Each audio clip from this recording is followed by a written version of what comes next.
Assalamualaikum warahmatullahi wabarakatuh. Apa kabar semuanya anak-anak? Ya, mudah-mudahan kita dalam keadaan sehat walafiat ya. Nah, pada kesempatan hari ini kita akan mempelajari tentang beberapa bentuk hasil olahan sandang. Sandang itu berupa pakaian ya, dari beberapa daerah. Nah, untuk itu terlebih dahulu kita akan memahami bagaimana memahami sebuah teks bacaan. Nah, kalian lihat di halaman 61 dan 62 ya. Itu ada sebuah teks bacaan yang diberi judul Kain Tradisional Indonesia yang Menawan ya. Nah, dimulai dari paragraf pertama yang di bawah judul itu ditulis sebuah kalimat yang merupakan kalimat utama dalam paragraf pertama ya. Ya, kita mulai ya. Di sini ada bacaan, keterampilan dalam membuat kain memang sudah dimiliki oleh bangsa Indonesia sejak dahulu. Buktinya bangsa Indonesia menghasilkan berbagai jenis kain tradisional yang coraknya sangat menawan. Kain tradisional dihasilkan oleh suku-suku bangsa di Indonesia. Nah, itu adalah paragraf pertama. Kemudian paragraf yang kedua dimulai dari kain tradisional adalah kain yang berasal dari budaya daerah, yaitu daerah lokal ya, yang secara tradisional, yang dibuat secara tradisional dan digunakan untuk kepentingan adat dan istiadat. Ada beberapa macam kain tradisional yang sudah cukup dikenal seperti kain ulos, batik, songket, kemudian sutra Bugis, Prada, tenun Dayak, sesaringan, dan kain bebali. Nah, jadi membacanya harus seperti membaca berita ya. Jadi kalian coba belajar membaca. Boleh dilihat contoh-contoh orang membaca berita. Nah, dimulai dari yang pertama ini ya. Lanjutannya itu yang pertama adalah kain ulos ya. Kain ulos merupakan kain tenun dari Batak, Sumatera Utara yang ditenun menggunakan alat tenun tradisional. Warna kain ulos adalah merah, hitam, dan putih yang dihiasi oleh ragam tenunan dari benang emas atau perak. Kain ulos awalnya hanya berbentuk seperti selendang, tetapi saat ini kain ulos sering digunakan orang Batak saat menghadiri acara-acara penting. Nah, ini adalah gambar kain ulos. Nah, kemudian selanjutnya ya, kain batik. Jadi judul yang berikutnya, subjudulnya adalah kain batik. Ini gambar kain batik. Kemudian kita coba baca ya. Kain batik merupakan kain tradisional dari Jawa. Batik dibuat di atas kain mori yang digambar motif tertentu dengan menggunakan malam dengan canting. Kemudian kain dicelup ke pewarna alami. Motif atau corak batik bukan hanya sekedar indah, namun juga mengandung berbagai lambang dan makna masing-masing ya. Nah, paragraf selanjutnya adalah tentang kain songket yang dikasih subjudul 3 ya. Songket adalah kain tradisional khas Melayu dan Minangkabau. Songket ditenun menggunakan alat tenun tradisional dengan benang emas dan perak. Songket memiliki berbagai motif tradisional yang merupakan ciri khas budaya setempat. Kemudian paragraf berikutnya ini ada judul atau subjudul yang keempat adalah kain Bugis ya. Jadi diawali dengan biasanya kalimatnya agak menjorok ke dalamnya. Kita baca ya. Kain sutra Bugis ditenun dari benang yang dihasilkan dari ulat sutra atau kokon, sebutan masyarakat setempat. Sarung sutra Bugis digunakan sebagai bawahan baju bodo atau pakaian tradisional Sulawesi Selatan. Sarung sutra Bugis memiliki motif kotak-kotak yang berbeda dengan warna yang cerah. Nah, ini contohnya ada gambar orang yang sedang memakai baju adat dengan kain apa tadi? Ya, kain sutra Bugis ya. Nah, demikian tadi contoh membaca sebuah wacana yang sudah diberi judul ya. Nah, setelah nanti kalian coba ulangi bacaan tersebut di halaman 63 itu ya.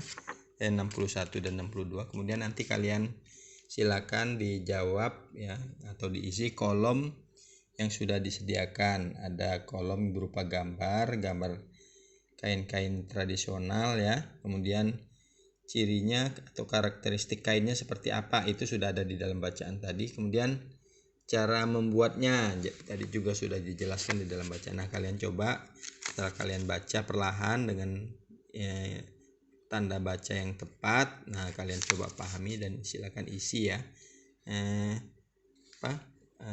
kolom informasi tentang tabel dari masing-masing kain tersebut ya yang ada di halaman 64 ya. Kita akan melanjutkan pembelajaran kita yaitu tentang pengolahan sandang ya, teknologi pengolahan sandang. Nah, pakaian ini mulai muncul dan digunakan oleh manusia sejak ribuan tahun yang lalu. Berbagai penemuan sejarah menunjukkan bahwa kulit binatang dan kulit pohon merupakan bahan dasar pakaian ketika itu ya, dengan bentuk yang sederhana. Pakaian digunakan untuk melindungi diri ya, kemudian dari cuaca dingin, suhu panas, dan hujan. Nah, seluruh proses pembuatannya pun dilakukan sendiri. Tapi saat ini ya, nah pakaian hadir dengan berbagai model. Nah, dengan berbagai model, bentuk, corak, dan warna. Proses pembuatan pakaian menjadi sangat panjang dan dilakukan oleh banyak orang. Bahkan agar sampai kepada kita untuk dipakai dibutuhkan banyak pihak lagi. Nah, proses pembuatan pakaian dibutuhkan kain, benang. Kemudian kain dan benang berasal dari bahan dasar seperti kapas ya, kepompong ya, sutra atau bulu domba.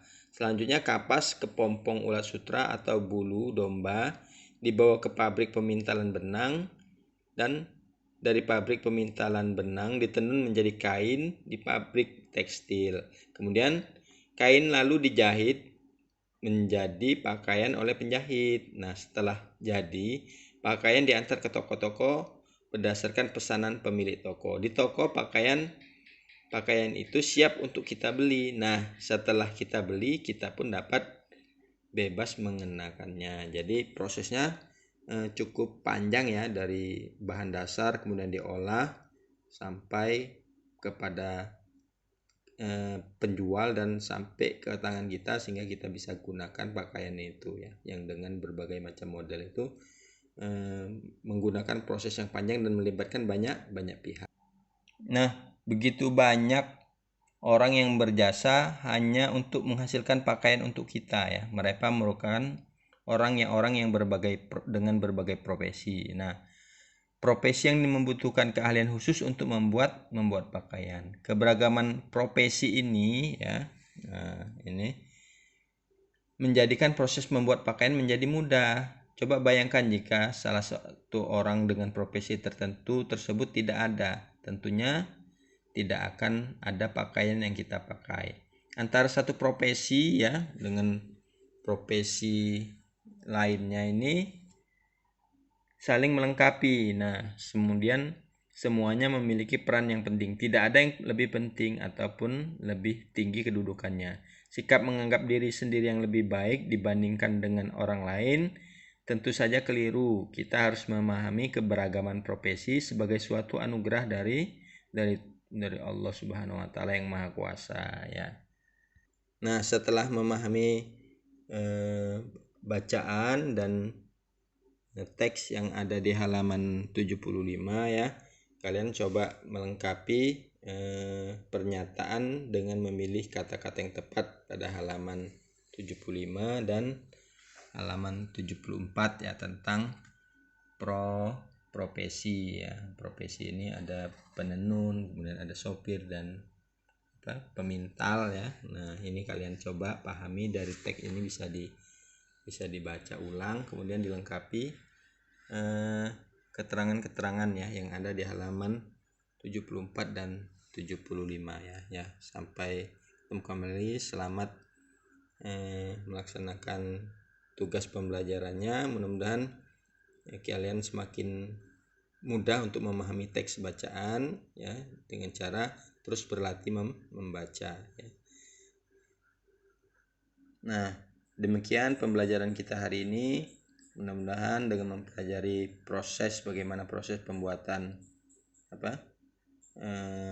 pakaian ya yang ada di dalam teks-teks bacaan ini akan menambah kemampuan kita, keterampilan kita dalam membaca, dan kita semakin menjadi orang yang bersyukur dengan keberagaman yang ada di sekitar kita ya.